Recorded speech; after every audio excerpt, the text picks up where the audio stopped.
que ele tem na mão. Então a riqueza é um mistério, é algo de Deus para a vida da gente. E um dos camaradas mais ricos à luz da Bíblia, depois de descrever o livro de Eclesiastes, no final do livro ele diz assim: depois de estudar toda a vida humana, eu cheguei à única conclusão de que o homem nasceu para temer a Deus e obedecer os seus mandamentos. Se a gente se levantar daqui para entender sobre a simplicidade da vida, pelo conceito da nossa existência, tudo terá um sentido muito mais amplo e claro dentro da nossa cabeça. Na nossa cabeça a gente está associado de que a gente precisa responder ao outro, quando na verdade o propósito da nossa existência não é a resposta ao outro, mas o serviço. Em Atos capítulo 11, a Bíblia diz que foi a primeira vez ali que alguns homens foram chamados de cristãos. E nós temos um péssimo defeito: nós trabalhamos normalmente a consequência e não trabalhamos a causa. A gente vê um país que cria uma lei que diz que vai punir aquele que bebe e vai dirigir, quando na realidade, se nós tratássemos o problema da bebida, nós não precisaríamos de uma lei para corrigir quem bebe. Mas não, a gente quer trabalhar a causa, não a consequência. Perdão, a gente quer trabalhar a consequência, não a causa, a razão daquilo que está acontecendo. E dentro de tudo que foi lido, dentro de tudo que foi falado, a gente continua às vezes na nossa prática cristã também trabalhando da maneira errada. Nós temos um modelo, nós temos um referencial, e o que as pessoas precisam olhar para nós como cristãos é: ali vai cristãos. As nossas ações precisam reproduzir a imagem da nossa referência maior, que é Cristo Jesus. E talvez a consequência da gente estar vivendo da maneira que estamos vivendo e causando no planeta o que estamos causando, e consequentemente sobre as nossas próprias vidas, é porque a gente está olhando para o cenário de outros que deveriam estar se espelhando no personagem central. E a gente cresce num mundo onde a ideia é que a gente chega aqui sem nada. Chegamos nesse mundo por intermédio da ajuda de um pai, de uma mãe, de uma equipe médica ou de uma parteira. Entramos no planeta sem nada, e à medida que a gente começa a crescer, o conceito da humanidade para a gente é que a gente precisa subir. Nós precisamos ser algo. Os nossos pais dizem isso para a gente. Os nossos pastores estão falando isso para nós.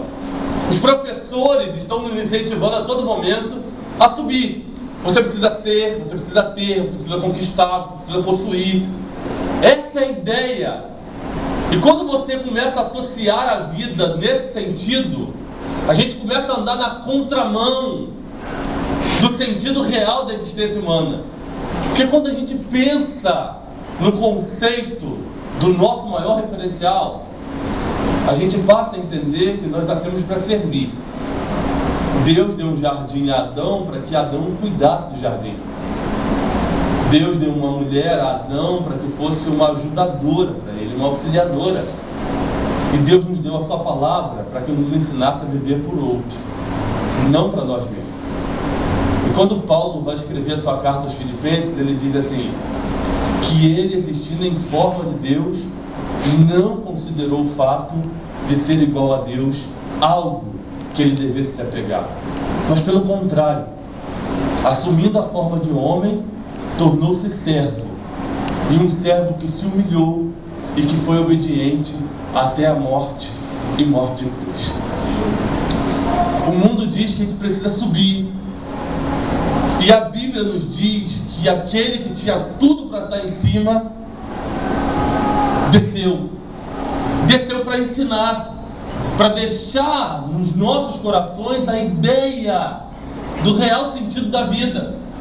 E se você ler o texto de Filipenses capítulo 2, que eu falei do versículo 6 ao 8, do sentido contrário, a Bíblia está dizendo para a gente assim: tende em vós o mesmo sentimento que houve também em Cristo Jesus. É a causa. Nós vamos conseguir causar alguma diferença no mundo em que estamos inseridos, seja na área ambiental, seja nas nossas relações, seja em qual área quer que seja, nos nossos sentimentos demonstrados, quando nós colocarmos no coração não ideias filosóficas, não planejamentos humanos, mas os mesmos sentimentos que houveram também no coração de Cristo Jesus. É a raiz, é o desejo ardente de ser visto como ele era visto. Às vezes as pessoas nunca se perguntam por que Judas beijou Jesus. Será que a sua roupa não era diferente? Ele não brilhava mais? Seu cabelo não era mais bonito do que os discípulos? Será que o fator ali simplesmente era porque estava escuro? Ou porque o Senhor, que desceu da glória, era igual? O problema da gente é que a gente está ouvindo mais o mundo do que o Criador do mundo. E o mundo está dizendo que a gente precisa ser, que a gente precisa subir.